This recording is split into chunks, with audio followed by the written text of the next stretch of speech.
and shine. We're in Narnia land. I don't know if you can see all these like butterflies or flies or bugs flying around this morning. This is some of those flying monkeys that they talk about when dating a narcissist. And this morning, Mark St. Arnaud, the creator of Saints Addiction, is going to talk about dating a narcissist and what it's like, not only dating myself, but also what I just experienced dating someone that was covert as well. It's not going to be easy, but let's get into it. That's Saints Addiction. Your boy woke up this morning feeling some type of way. Life likes to treat us some type of way. And after a rainy day and a storm yesterday, I got to sit with a new friend. Hello, darkness, my old friend. Come on, man. This chair never wants to participate in what I'm doing, but that's all right, chair. I'll find a different chair, I swear. And that's what this is all about. Finding a different chair to sit in, finding a different life to live in, and finding someone different to date. Ah, yes. Let's sit this morning. Let's get some shining, shall we? I have to put you on a different pedestal, can we? There you go. So, there is no pedestal. Ask me why there's no pedestal. Here, let me fix this thing. It's annoying me. Ask me why there's no pedestal. There's no pedestal because no one is perfect. I'll repeat, no one is perfect. As much as we'd like to alter our bodies or wear certain type of clothes or feint the existence of being real, right? The truth is we can't hide from our truth. Even when I wake up this morning, the truth wakes me up so early that we killed a baby. That I've lost 2 babies. Actually, 3 abortions and 2 miscarriages later, I'm looking at 5 children never born. And I have to look at it because this common denominator is me. If you can see your forest through the trees, if you can actually smell your own shit, you'll see that you're probably a narcissist or an avoidant or definitely some childhood trauma. Me and my friend cried in the end. You know, they say that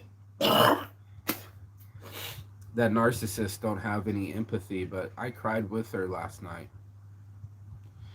And she didn't have to ask me to.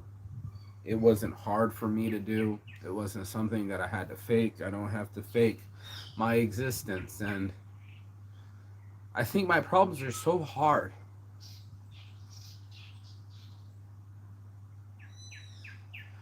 You think that your problems are only you, but they're not. It takes 2 to tango.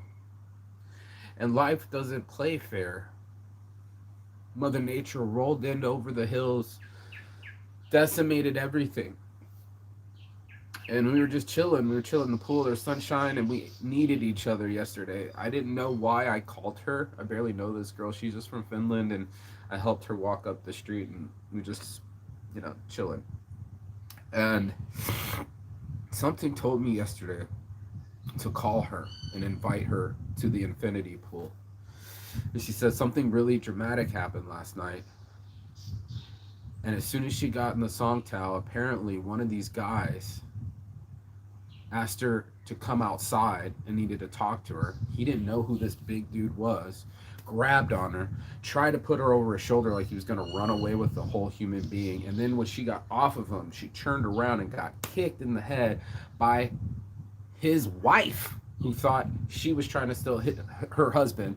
And she got into a melee, stopped everything. She's a peaceful person and just was just like, whoa, no, it's your husband. Pick a different husband, lady. It's not me, it's him.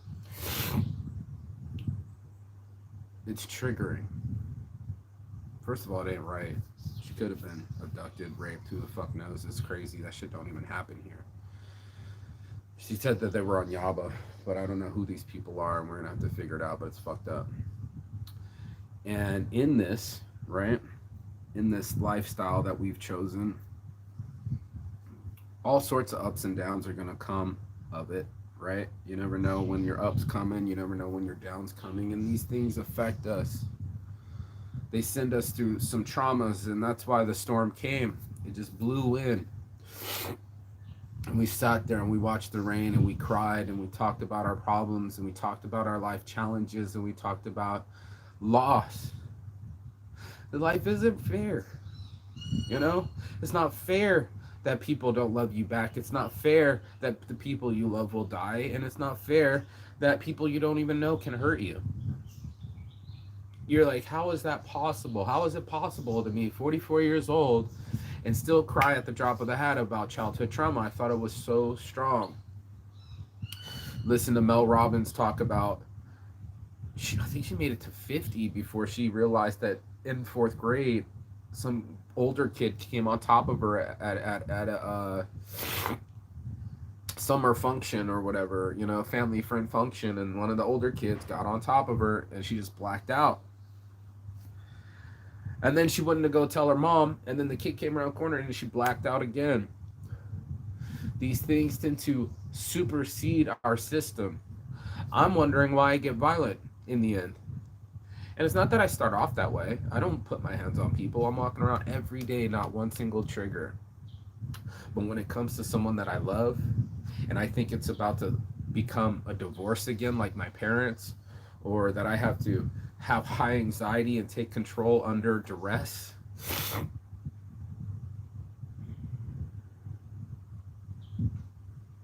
under stress, under life-changing circumstances, I fold. I turn into an asshole. I get panicky. My breath starts getting short. My hands start to sweat, and I might get physical with someone. You never know when it's going to go down, homie. You don't know when your whole life's about to switch in front of you. Shit, last night I was sitting there at the mini mart with her two new friends, and the two was being a complete asshole. And I was like, bro, if you shut the fuck up, right, and listen to the guy with the bigger beard and the bigger ego, right, and been here longer than you, it's your first day, you might get something, homie.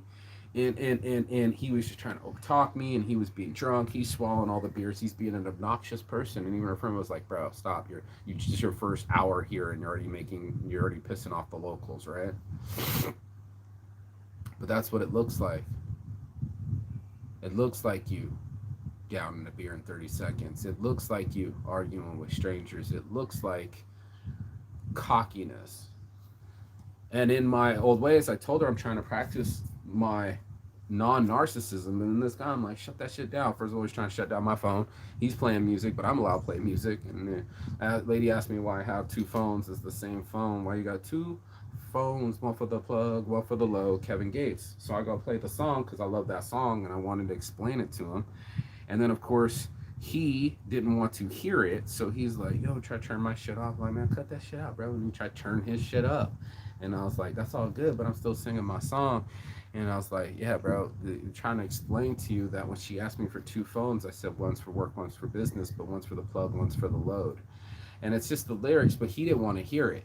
He wanted to only blast music and be obnoxious and numb himself. And how many of us do we know that are like that? I gotta go grab a water. I thought I did. Hold on.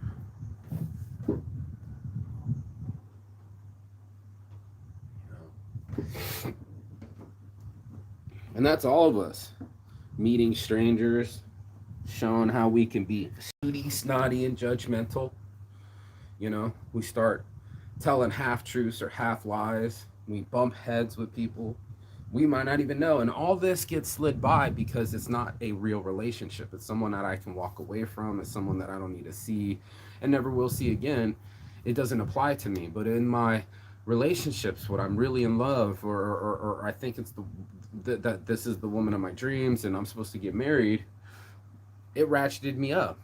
All of a sudden, it was like, No, I don't want you going with your friends on a motorcycle, on a Harley in the middle of this jungle, being on the back, smiling. All my friends think you're with him. Oh, he's just a friend. Well, you fuck your friends, bruv. You fuck all your friends. You say it openly, like, let's become friends for 2, 3 years, then I might give it to you. I'm like, you gave it to me within the first 6 hours. So you knew I would be addicted to you. And then on the second night, when it was time to go home and do it again, you wanted to go, um, you wanted to go alone. You wanted to separate. And then that's when it started to make me withdraw on the obsession. It was like, oh, here's this girl that told me all these great things during dinner, but now she wants to go home early. And not only does she want to go home early, she wants to go home in a dramatic fashion, throwing a anxiety fit. And yes, you threw it. You threw it. You don't have to be that way. You don't have to be triggered. And she's like, oh, the other guy handled me so much better with my anxiety. And I'm like, bro, I didn't know I was dating somebody with anxiety attacks. It happened to me the first Aquarius. We had sex at the festival. She was back, appreciate the ride, gave you some orgasm, and then after started crying on me, and I asked her to leave because I'm not into it. It's too much emotion for me. I'm already emotional. I'm already too much in my own head. Like my buddy said, he was like, man, I need my own psychologist, bro. And then you take on people with their traumas and their dramas and their instabilities, and you're like, these are things that you don't want to see. When I'm sitting here listening to these videos, and this other guy go on and go, women to stay away from, right? Let's see if I can get a signal out here first and foremost. If I can get this signal going, we're gonna play some videos. But yeah, when you're dating a narcissist, right? Like they seem so calm on the outside. I know I am. I have calm in me. What you don't see is the childhood trauma. You don't see how they're going to explode the next time you trigger something you can't see. Shit, I didn't know she was going to get triggered for wanting to go home early. I didn't know that was worthy of a panic attack. I didn't know that I was supposed to be more secure with myself, to let her ride off with a friend, and then of course the next friend is the next one that she bangs, and I'm like, bro, you can't just leave without saying goodbye for 4 days. The imbalance. You can't just after pushing off on me and then leaving for a week. Man, this thing was so fucked up, bro. I started to walk away from her. She was in the restaurant. I'm like, girl, lady, what do you want? She's like, you want to be a cat lady? Okay, cool, enjoy your cats. And I got up and I walked away from her. I stopped sleeping with her under a full moon because I knew I would get connected to her. It's like a siren. You should just call in all the sailors to the rock so they can crash upon her. And I'm looking at this person and I'm like, who I see is not who I get. Who I see is this beautiful creature. Who I get is this broken person. This person that had to do plastic surgery, that had to do sex work for 15 years, that had to eat, or I don't want to say eat or young, but 3 abortions in a row. 3 abortions in a row. You're going to tell me that you're that selfless as a spiritual person, and all this person that practices tarot cards and astrology, and you're so nice on the outside, covertly, you're a child murderer? And I'm going to say that because that's murder, bro. Use contraception. Don't ask guys to come in you, and stop switching dudes so fast. Don't sleep with someone within the first 6 hours and then gaslight me saying that if I had a baby, I would keep it, and I would never do that to you, like your ex did, and she did exactly that to me. She did exactly that to me. Incite me to violence, swinging on me, almost kicking my head off, trying to grab my phone and smashing into the ground. You think this is a normal relationship, bruh? Do you think I really am on this thing talking about narcissism for the week because it was so easy? Do you think it was fun to see it in me too, that I became toxic too? That at first I can be romantic, turn toxic? That I could be this guy that wants to fucking be with someone, become celibate with them, even though they weren't practicing celibacy. They had sex with their business partner a month before me. This guy's a Mo. His name's literally Mo. Mo face, not that good looking, kind of pot belly and out of shape, but can he pay for the trip? He gets a little bit. And then I got a little bit within 6 hours, and then a month after me, or shit, less than a week after me, she was already finding someone else, her new soulmate. They say that about narcissists. They have to find narcissistic supply. They have to grind into somebody to keep themselves alive. I've been traveling this this whole year by myself, but I still narcissistically supplied off my friend. I needed Aki's couch to sleep in Finland. I needed Raul's couch to sleep in Mallorca, and then he unfriended me. Some of these people I don't talk to anymore. They loved me enough to let me sleep in their house, but after a month, we're not even friends anymore. There's something to be said about people that use people, bro. They take like a vampire, and you have to ask yourself, are you a taker or are you a giver? Out here, I like to think I'm a people pleaser. It's all about saints giving. You know, I like to think that I'm altruistic and that I'm just omnipotent and that I'm always such a caring person. I haven't fed the homeless for years, bro. I haven't fed the homeless for years. After my business got taken from me, how fucking cool. Well, all the products in the back of my business wasn't taken from me, but my landlord stole over $5,000 of my equipment. They were like, you should concentrate on yourself instead of the homeless. And being selfless and putting that forward, I should have probably been paying attention. There was like I said, $5,000 worth of pens and scales and all sorts of cool shit that I had in my glass case. Even the glass case is all stolen from me. And I have so much loss. Nobody's gonna give a shit. You know, nobody's gonna care because we only care about ourselves. That's narcissism in itself. And you are going to have to care about yourself and your well-being and what happens to you in your life. You're going to have narcissism since you're a child. You're going to need to develop yourself. In this development, and I'm finding this out, not just me, just this is research, bro. Even Mel Robbins, bro, even your fucking Tony Robbins, bro, childhood trauma. I think his mom used to beat him. Tony Robbins is a big dude. Can you imagine being afraid of a petite woman? Can you imagine the mind fuck that has to do to you when you're like 6 foot plus and your mama's like 4 foot nothing and she's in your head, all up in your head? It's almost like my dad is the puppet of me. When I get scared, right? I didn't do this with my psychologist, but I'm just making this up now. But when I get scared, out comes my dad. Get your fat ass out of the car. Not my normal. Looking around like, who said that? I said it with a physical grab. It's like the nervous system is still playing the same playbook that you were as a child. I'm scared of my father. My bubble guts. He's about to spank me. I remember sitting on the toilet wishing something would go away or earthquake because I know I was about to get a spanking. And it made my stomach bubble so bad that I had to take a shit before he spanked me. Then I'm in the bathroom taking the longest shit ever because I don't want to be spanked. And the feeling and this thought had been buried so low that I haven't thought it in years, right? You don't see your childhood trauma. You don't see it playing out till you're in the situation again, till you're mimicking familiar situations. You're dating someone familiar. Oh, you're narcissistic, just like my mom. Oh, you're unstable, just like my mom. Wait, I'm trying to date my mom. Holy shit, Freudian was right. Freud was right, bro. This is a Freudian slip. To find people that mimic what is familiar to us instead of what is growth for us. And just like any little frog, we're skipping right back to the lily pad. We just can't wait back to go to what's safe to us, right? Tell your story, bro. Don't let no one take your humanity or your positivity. We need more people on YouTube like you. Thank you, bro. Spanking never works the way parent thinks it does. Oh, bro. And now, right, when I grow up as an adult, I realized that people can put hands on me, right? This is something else that made me so into fitness and muscular. Like I said, like last week when I was 15, I wrestled up my dad up against the fucking up against the car, and he stopped abusing me. All right, let me get a screenshot of what you're saying, bro. It's lovely. Got it. There it is.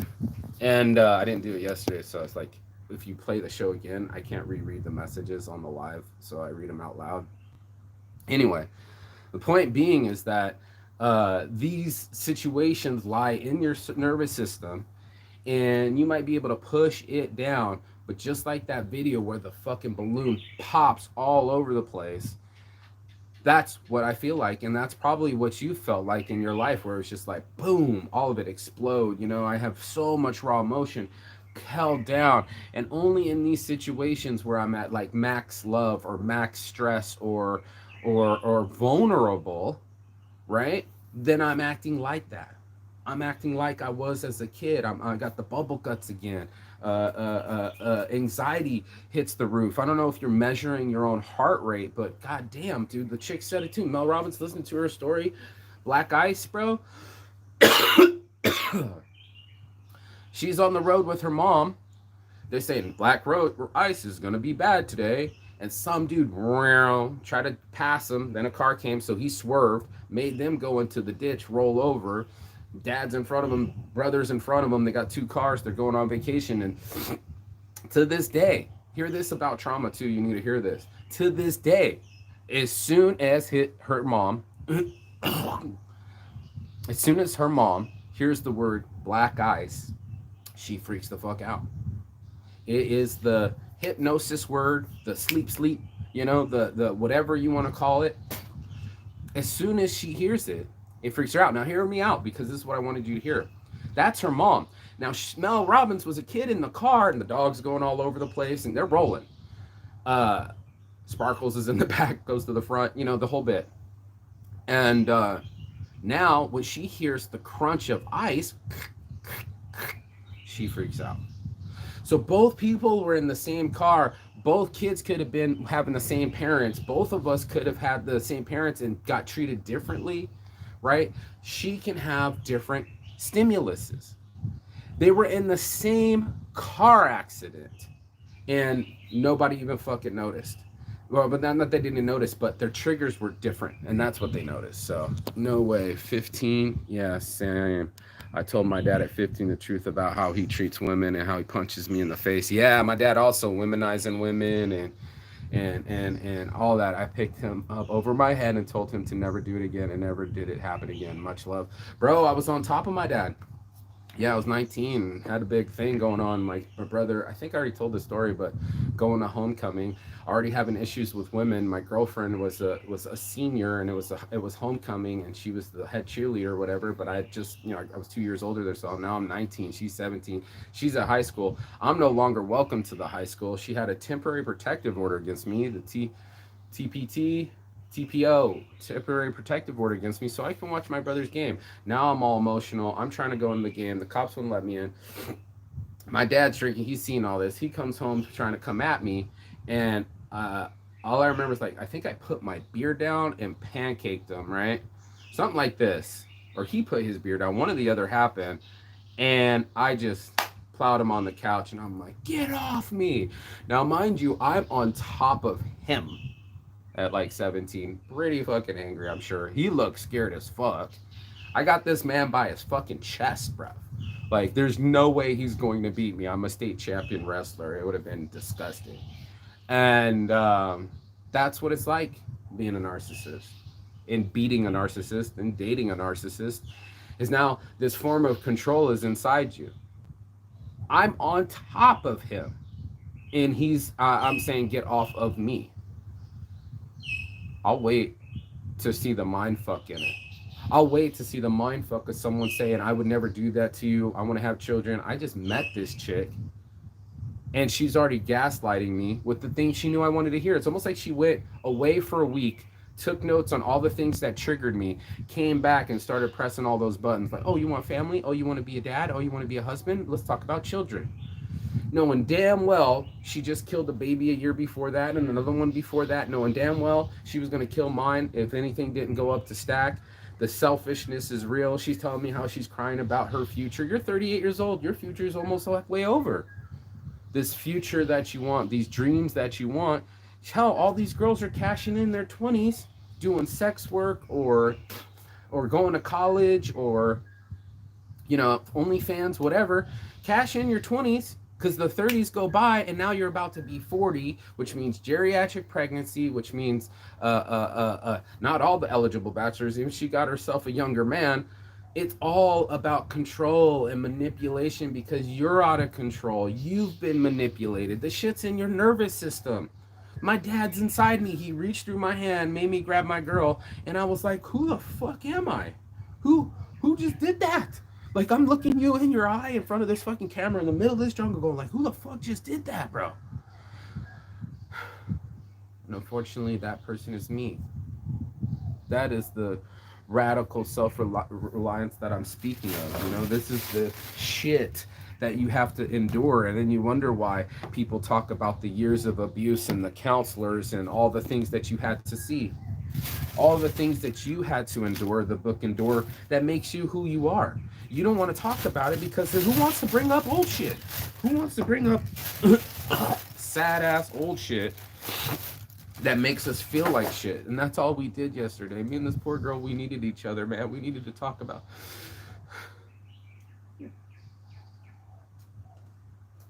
I felt it. I felt it. That's why I'm crying right now. I felt it. Because when she said we had plans, my chick just left me. She's still alive. Her guy died in a river in Laos less than a year ago in November. And she told me she's been going through something. And then last night, some dude's trying to kidnap her, rape her, do whatever, and her wife's fighting her. She got triggered, and she's like, I need a day off. And I'm like, I'm so glad I called you so we can sit by this infinity pool and watch the storm roll in because we have storms inside of us. I'm like, I lost children.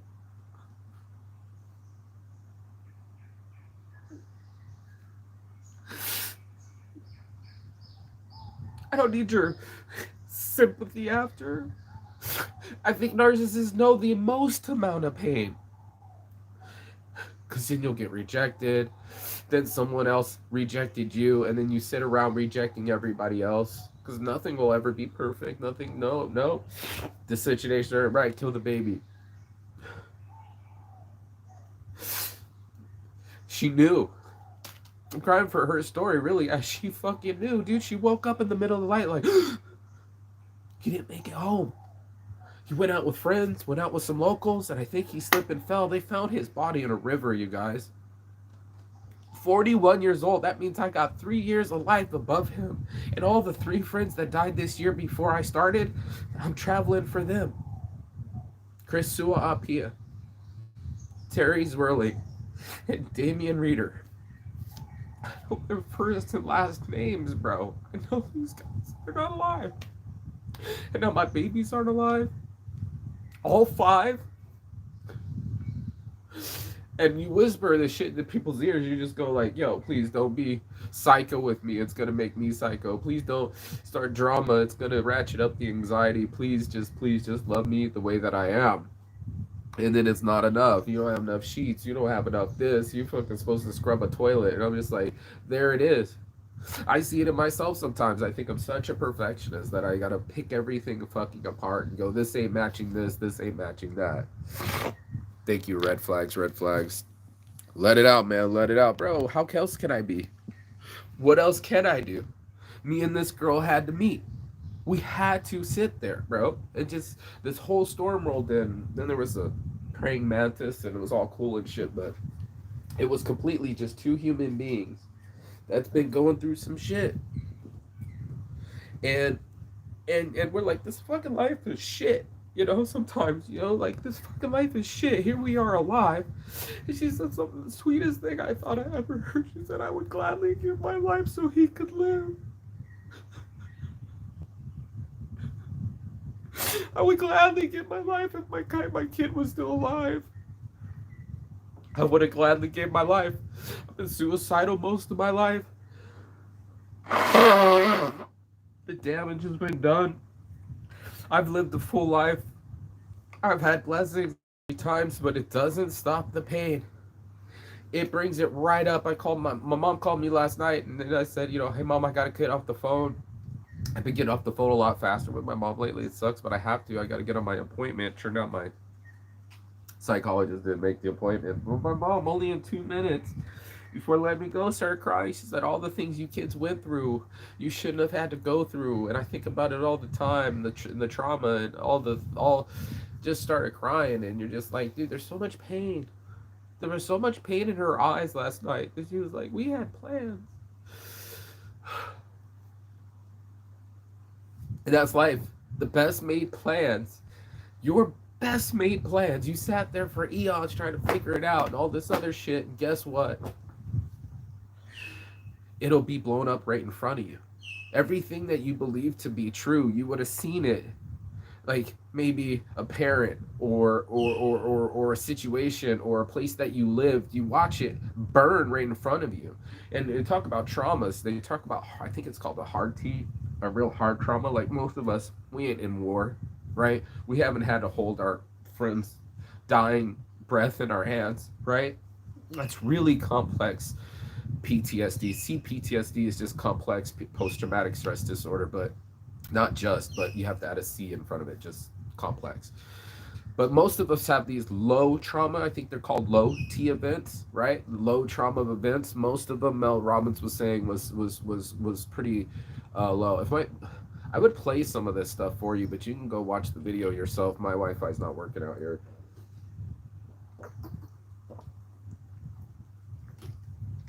The worst part is like everybody has to heal some trauma, because what happens is it gets buried in your nervous system, and you grow up, you acclimate to society, you get in it, you don't think nothing of it, and guess what ends up happening? It comes out of your nervous system the next time you're in an emergency. And this is why I have to fix myself and my narcissism, because it only happens when I'm in an emergency or a stressful situation. I was chilling with this guy, he's drinking a beer and he starts getting fucking mouthy, and I was like, listen here, bro, I'm fucking got the better beer, I'm bigger than you, bro, and I've lived here for 15 years. You might want to shut that fucking son. And I said it to him like that, like, and he got it, because it takes almost like a narcissist or alpha male or another male to be like, yo, don't come growling at me.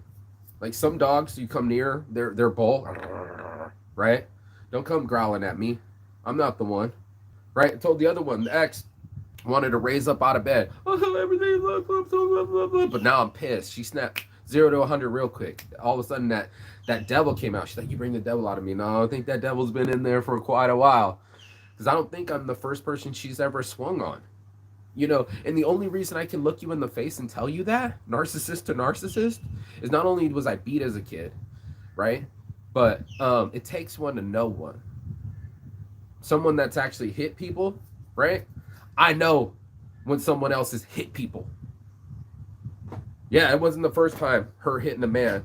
And she's talking about guys putting guns to her heads and locking her in a places. I'm like, what did you do? Who did you date? Like, where did you get into these situations, bro? Yeah, like you have some accountability to go through.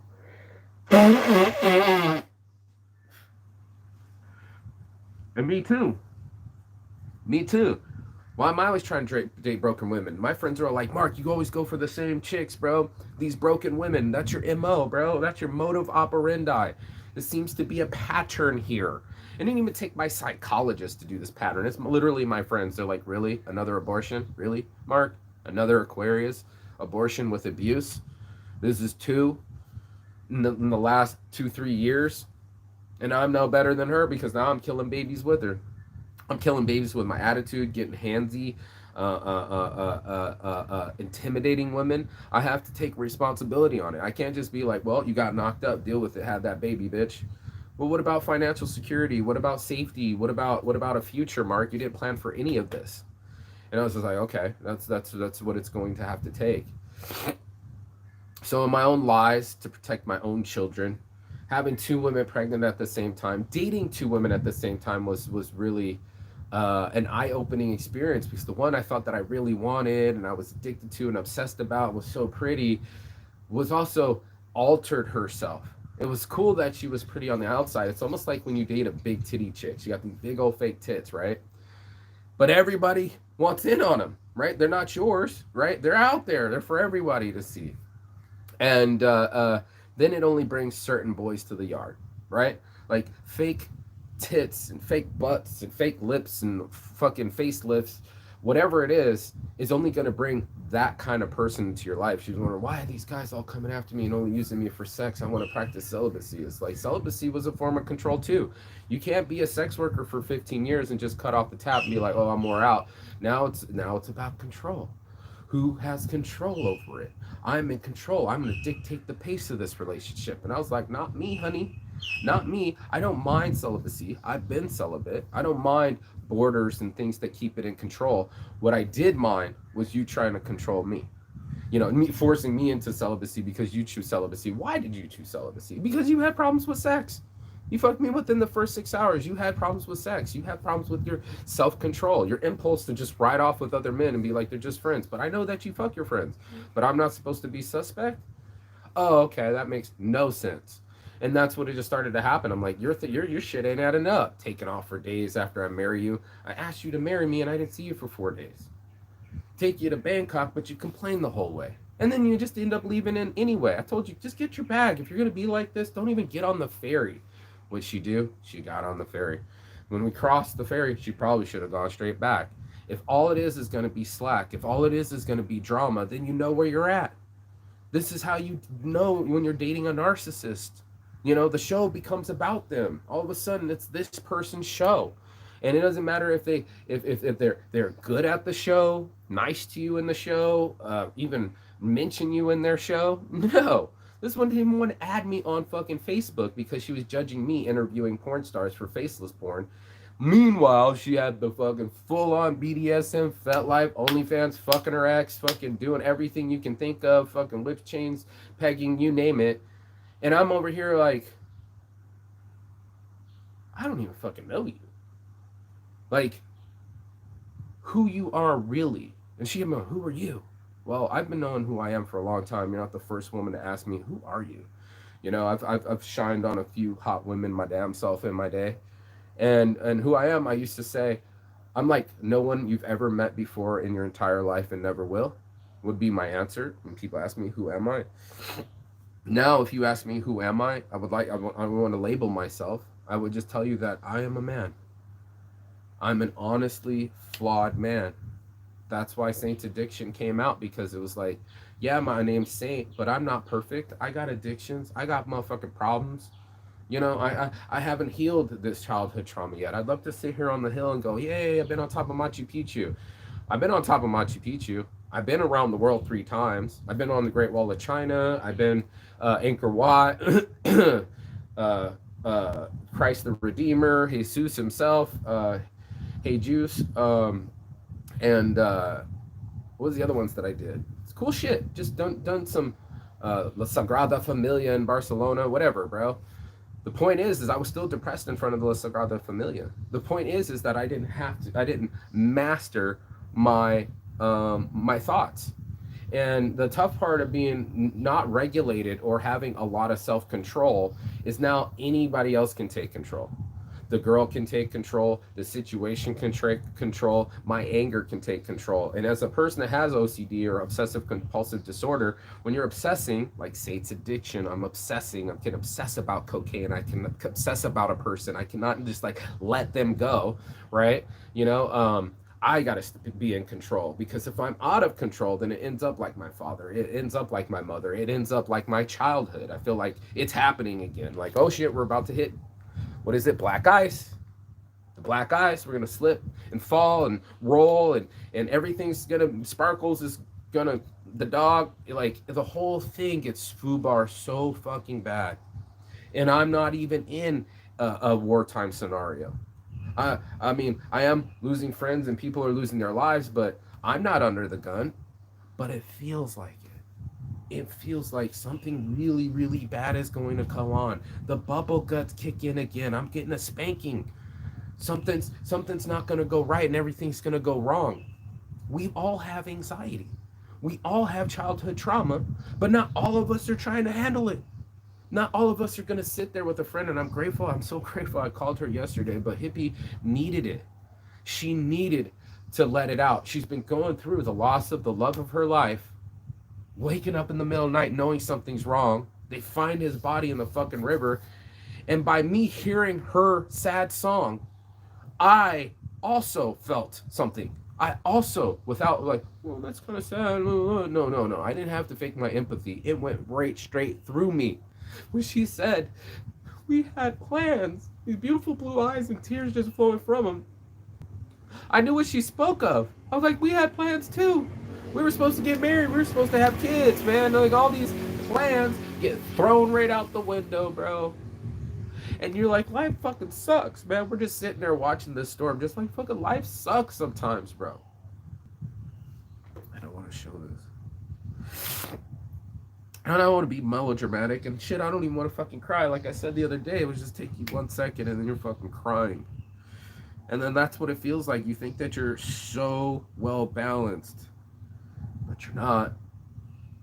Let's just look at this real quick. Look at the storm roll in yesterday. So with all our trauma and all our drama, we watched a storm blow in, you know, knocking my phone over multiple times. And that's what we look like inside. We look like two people that having a storm blow inside of us that no one else can see. They say it all the time that these people, we're all a storm that nobody's watching or nobody can understand. And then this was fucking cool too. Then a praying mantis came up. Yeah. And I turned on the light and this motherfucker flies to my camera. Watch it. And then watch. Have you ever had a praying mantis jump at you? Wow! Oh! It's on my phone. So I grabbed my other phone to record it, and it jumped to the other phone, and then it jumped to the other phone, and I have it all over the thing. I had to say this because praying mantises are supposed to be good luck, and I saw it under the table, and I was like, do you think that's a sign? Do you think this thing's trying to reach out to me and teach me a sign? And that's what we're all looking for. It's like, give me a sign, you know, give me a sign to see the narcissism in me. Give me a sign to see my father in me. Give me a sign to see my mother in me. These childhood traumas live inside me and they're not to blame. This isn't the blame show. Blame's for children. This is for being a fucking adult and just be taking control over what happened to you in your past. Since you want to be such a control freak, why can't you control your emotions? Right? I think it's Emotional Control is one of the books. I think it's David Gary or whatever it is, but no one is ever this honest on YouTube or any social platform. Yeah, bro, I'm one of the realest on YouTube. Thank you so much. I just made some realization of my own and need fixing things because my trauma runs deeper than I actually thought. Thank you. Realist ever, bro. Many blessings. Love, saints. Yeah, bro. Thank you, Blake. Thank you, Brave Lion. It's true.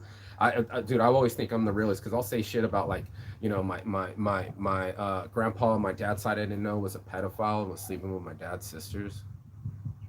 Right? I don't want to tell someone else's stories because it's not my position to tell. But you're like, what the fuck? You know, I've never met the man. My dad definitely left when he was 14, 16. I think he found out and just started swinging on him and shit. Now my dad doesn't even talk to me. I'm his firstborn son, the thing he always wanted.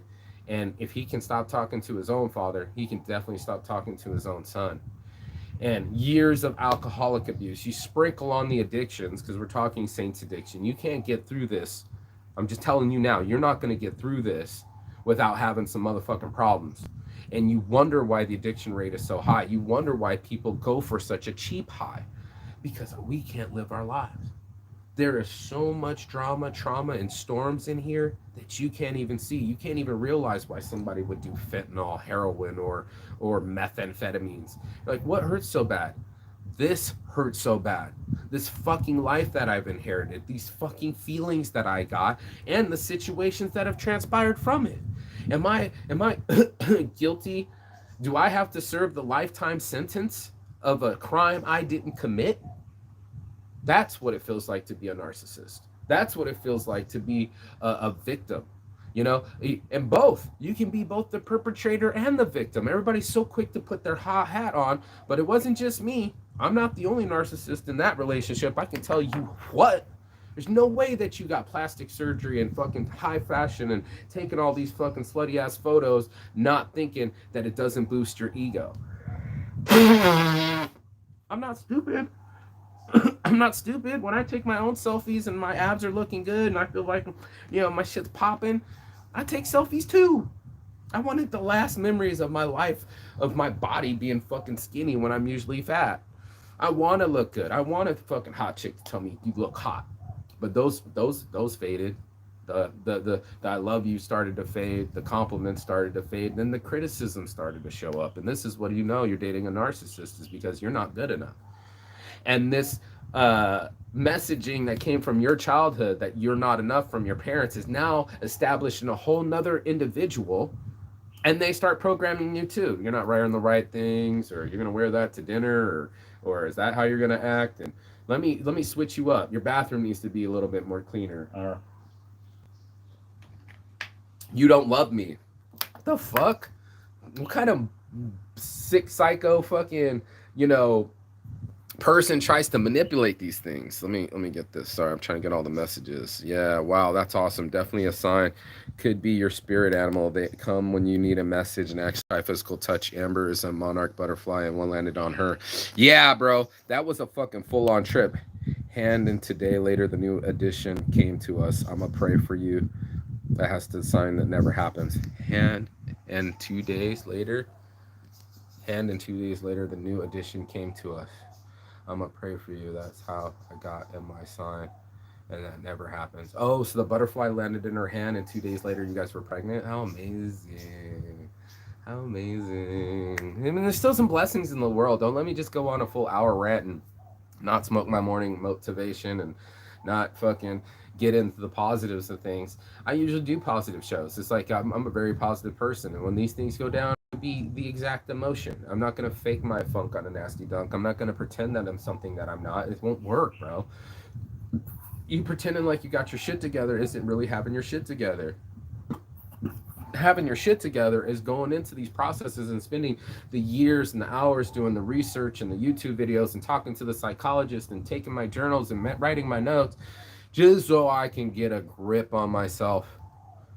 Just so next time, and then know there was going to be a next time. I said, next time, Mark, you will not cheat, you will not hit, and you'll be there for her. Showed up, and I was like, okay, I got to be here for her. Here's the emotional instability part. Here's where I got to step up and be there for her. Now, it's okay. It's okay. It's not worth the fucking panic attack. That went right out the window. It's like, oh, because I felt she overreacted, and I said that on my live, which I keep it real on my live. I'm like, that's a lot, bro. You shouldn't, you can talk to people and just like, look, man, I just need my personal space. Use your big girl words and just be like, I want aircon. The night before, didn't get a fight. The second night, all of a sudden, panic attack. And I'm like, your panic is starting to make other people panic. Whether it's warranted or validated, or maybe you need more time than other people, you're rocking the boat. You know what I'm saying? You're making things unequal and making me feel imbalanced. I just had this wonderful dinner, spa date, close the bar, close the restaurant, everything's romantic, we're in love. And now you want to fucking cry. Like a full panic attack. I just met you. I don't know how to handle you. I don't know how to handle what my ex cried in my bed. I'm like, why are you crying? I didn't know. Maybe I was being too intimidating. Maybe I was being mean.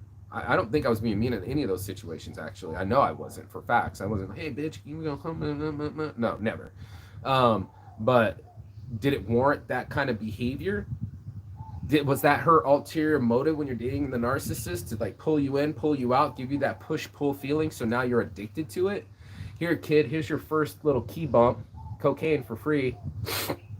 I'm gonna be looking for you in about 30 minutes straight. Just you, obsessed. Not so much you, but what's in your pocket. That little white powder that's got me all. Yeah, welcome to addiction. They made me wean in. And I was like, okay, let me not have sex with you under this full moon, because then I really will be an addict. Maybe not put it in my arm this time. You know what I'm saying? And then you know about obsession. Then you know about addiction. And now you know about narcissism. It literally works that way. And I just now been doing the research, just now started seeing a psychologist. Should have seen a psychologist since my last abortion. And I didn't. I thought I could get out of depression and fix it myself. I'll light the joint on that one.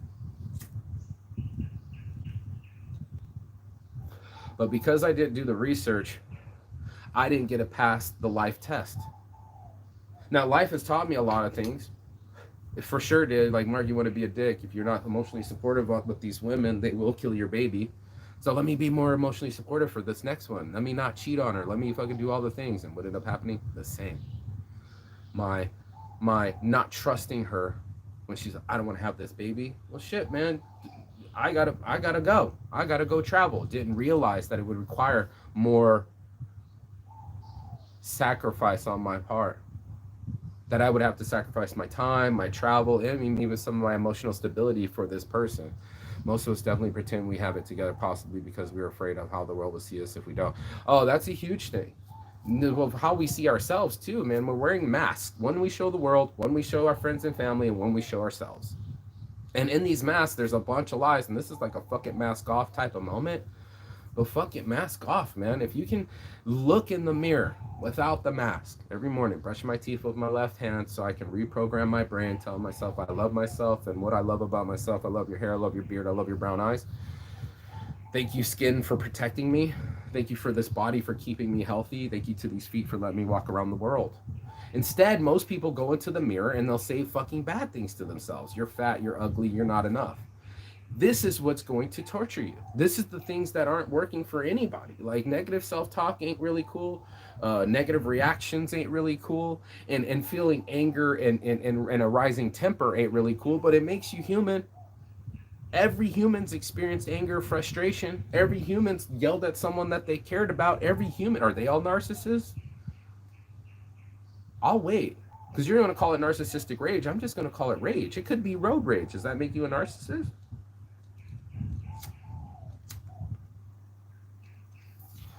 You could be a priest and still hate people cut you off in traffic. I'll wait. So each one of us has got a little devil and angel inside of us. That's why I put mostly saints, man, because my hair's there, but there's horns in there. There's 2 horns that grow really fast as a Taurus man as soon as it's right up your ass. And that's why I told homeboy last night, cut that shit out. He wanted to give me a G-bonk. And I just smashed his fucking knuckles like, bro, recognize, homie. I've been here 15 fucking years. If I got a flex on you right now, not only do I got bigger muscles and a better beard, but I know what the fuck I'm talking about. If you want to learn something, you'll shut the fuck up. Like jail. You know, like there's always pecking orders in jail. Women would never understand jail. Women would never understand how bitch can be punked. You want to talk about the worst of the worst, people with child development issues, people with anger issues, people with that can't control their temper. That's why you don't want to go to prison, because the prison is filled with people that didn't know how to say no to themselves, didn't know how to say no to others, and probably didn't even know how to keep their hands to themselves. We have a place for them. We don't teach them how to undo this, and maybe I need to go back, and this is my give back. The 6th step after you realize you're a narcissist, you identify what kind of narcissist you are. The 3rd step is, come on, Mark, awareness. And the 4th step is seeking help, treatment. 5th step is coming up with healthy processes to handle it. And I added a 6th step, and that's to share this knowledge. And that's what I'm doing every day, because it's so much, man. I'm glad this is why I have my show. There's like so much of history, so much of philosophy, and I just go every day just chipping away at these things. And they're all like a lesson plan to me. You know, I've taught my whole life as a teacher, and this is like teaching to me. This is just like another, okay, class, today we're talking about narcissism 101, right? But this is 121. And this is an eye-opening experience, because I just went through it. But man, it teaches me so much about myself. Every twist and turn, every bump in the road, every unfriended friend or new friend, she was a lesson in it yesterday. Something told me to invite her, and she needed it. Not only was she almost raped and beaten for sure yesterday, which is a really fucked up thing. And now all my friends are starting to talk, and we're starting to triangulate. Who was it? And like the island sorts itself, buddy. If my reputation was so bad, they would have sorted me off of here too, but I belong. Because I do care, bro. I do have emotions. I do have empathy. I do show love. I do fucking keep it real. And sometimes it might be a little too real. Maybe I'm too grandiose. I don't know. I came from Vegas, bro. I just got this fucking new body, and I wanted to take it for a ride. You too will be grandiose once you get your new Ferrari. It's what it is. But at the same time, the Ferrari breaks down. See that bug? The Ferrari breaks down. It's like having a Ferrari in a town full of cobblestones. It just didn't work. And here I had this beautiful Ferrari in the garage, but it didn't want to work. It didn't want to churn off its bad engine. It didn't want to churn off its bad mood. It didn't want to fucking put in the same amount of work that I was putting in. And then it becomes a liability instead of an asset. And that's all this comes down to. It's like, are you a liability or are you an asset? Are you a person that's just using people and taking from people and making things worse? Or are you a person that's under construction, having growth, and putting in the work? There's only two choices here. You can keep putting it on the rug, but we all know the dust and the dirt that's underneath that rug because we can see the hump. And maybe you can't see the hump because you want to have a blind eye to it, and cognitive dissonance is a motherfucker. Like, oh, it ain't there. You know what I'm saying? Deal with it later. Oh, it will deal with you later. In the moment that you need the most to be your best and not lose your temper and not hit anybody or anybody hit you, right? In that moment, right? The moment you need it the most will be taken from you from the time you didn't have self-control.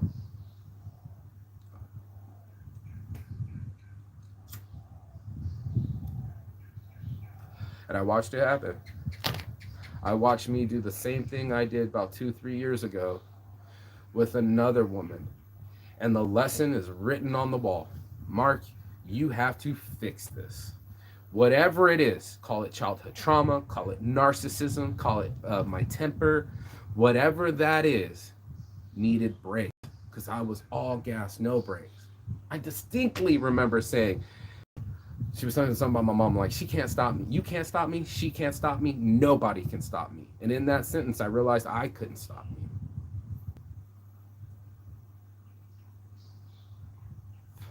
I built this car without brakes. When I was developed, it didn't know any better.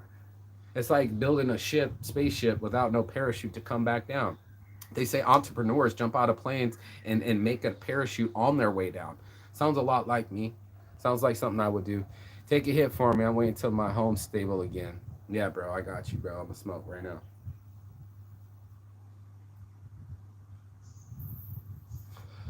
Joy Weed Club. Most of us definitely pretend we are have it together. I think I got that screenshot. Wow, speechless. I felt that, bro. It. I'm only seeing it. I can't stop me. Oh, bro. I was so powerful. You get high on this on your own sauce, bro. Anger gives you that fight or flight feeling that I can evade things. I can move. I'm superhuman, and it's not true. I'm human like you. And in the knowing yourself to thy own self be true, I wasn't nobler in my mind. I was out of my mind. I was out of my body. I was out of my character. And that's when you know you need some extra help. Get some other characters in your life. Like this character hippie last night. We needed to cry together. I don't even know her, but as two human beings, we knew each other's pain. And pain is all the same to everyone. You're going to experience loss. You're going to experience frustration. You're going to experience anger. This is a normal human emotion. But narcissists, we make it worse. We bring all that anxiety from all the years of trauma right back up to the surface, and it hurts. And when you're hurt, you hurt. Hurt people, and healed people heal people. And I think I am starting to heal. You know, my third appointment tonight with my psychologist, it's going to be for years. I already know it. It's like being in AA. You don't just go to one meeting and be done. You go every day.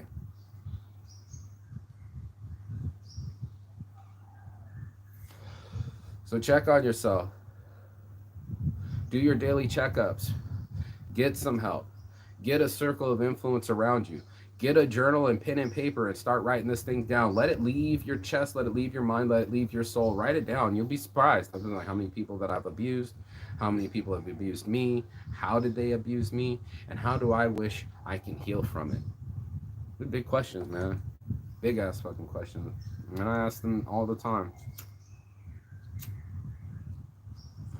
So that's my time. I've already ranted up the sunshine. Now it's finally coming out over the mountains. And it's a beautiful experience. I've enjoyed this trip. 1 year around the world. I leave next week, coming back to America.